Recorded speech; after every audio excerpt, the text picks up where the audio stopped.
Hey,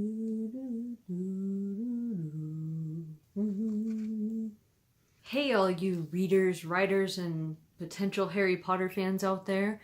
Today I want to talk about the hero's journey. To talk about the hero's journey, we're going to use Harry Potter and the Sorcerer's Stone.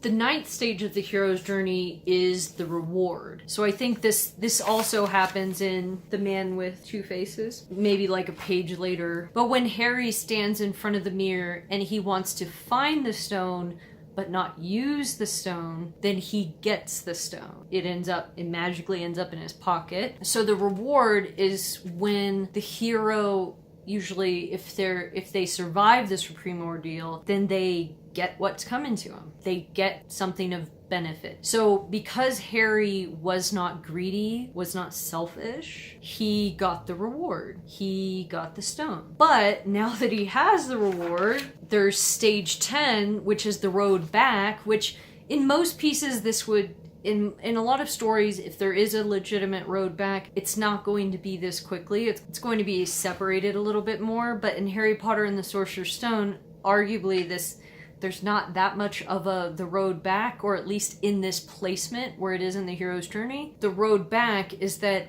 Harry now has the stone. He's got to figure out how to make it out of this room alive, because Quirrell's there and Voldemort's on the back of his head, which he doesn't completely know yet, but he's just trying to figure out how to escape. And so I think that the road back, it kind of just takes place almost like in a short blink of an instant. It's not like a whole chapter or anything. But the road back usually has to deal with the hero has the reward, they've done the supreme ordeal, now they have to figure out how to get home. Because it doesn't really matter what you go and do if nobody knows about it. So that's kind of the point. The point of the road back is that you live to tell the tale, or at least people know your name for what you've done. The 11th stage of the hero's journey is called the resurrection. And so usually there's some part of, whether it's a literal, and some movies and books take this very literally, a literal life and death sort of cycle, death and rebirth, or whether it's more of a metaphoric death and rebirth. But there's often a moment where the hero is very much confronted with death, or a mode of purification. They may even become something of a god, or a new person, or something very different. So you could argue that that's, whether you say this is the road back or the resurrection, whatever. The part where Voldemort sort of taunts Harry and says, your parents died begging for mercy. Harry says, you're a liar. Voldemort says, give me the stone. Harry says, never. So Harry's unwillingness to submit, you could argue that that's kind of his, being run through the ringer, and then he goes through the intense pain of trying to struggle against Quirrell and Voldemort together when they try to kill him, and then he passes out. So he kind of literally goes through a state of unconsciousness and then awakening, and he wakes up in the hospital wing, which is where Harry always wakes up because he always passes out at the end of the book. Almost always. And so you could argue the resurrection kind of, maybe it begins there, but then it really kind of hits the head when he's in the hospital wing and he begins talking with Dumbledore about everything that went down. And he realizes he's safe, and he has the stone, or at least Dumbledore has the stone.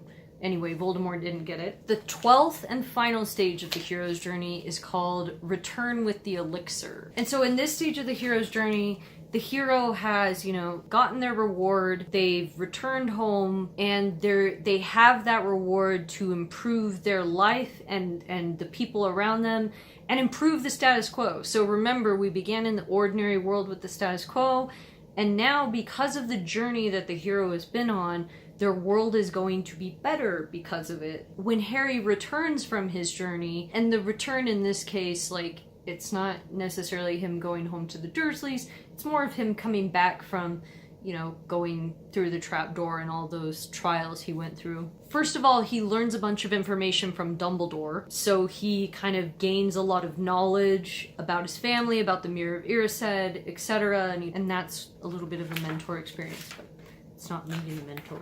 But then probably more importantly, which is funny that in the previous chapter, Harry lied and said that he saw himself winning the House Cup.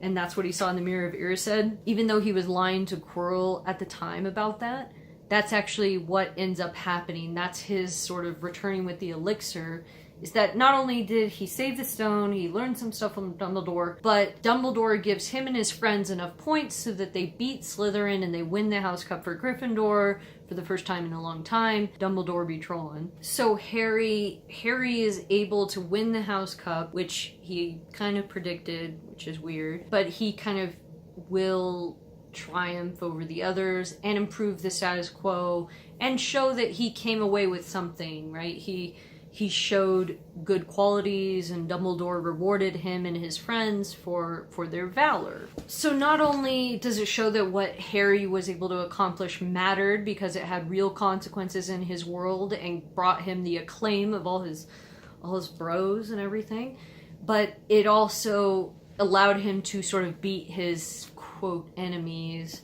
right? So throughout the book, Malfoy and Snape are both the antagonistic forces working against him or bullying him. With this return of the elixir, Harry kind of defeats them because they're both part of Slytherin, and so Harry wins and kind of triumphs over maybe not bad guys, but just a-holes, I guess. A win on all fronts. So that's all I have to say about Harry Potter and the Sorcerer's Stone and how it fits into the hero's journey. Thanks for tuning in, and stick around, more videos to come, and I hope you learned something, and let me know what you thought about Harry Potter, if you've ever analyzed the hero's journey, or if you have any more thoughts about this topic or ideas for videos in the future, let me know, and I'll see you guys next time.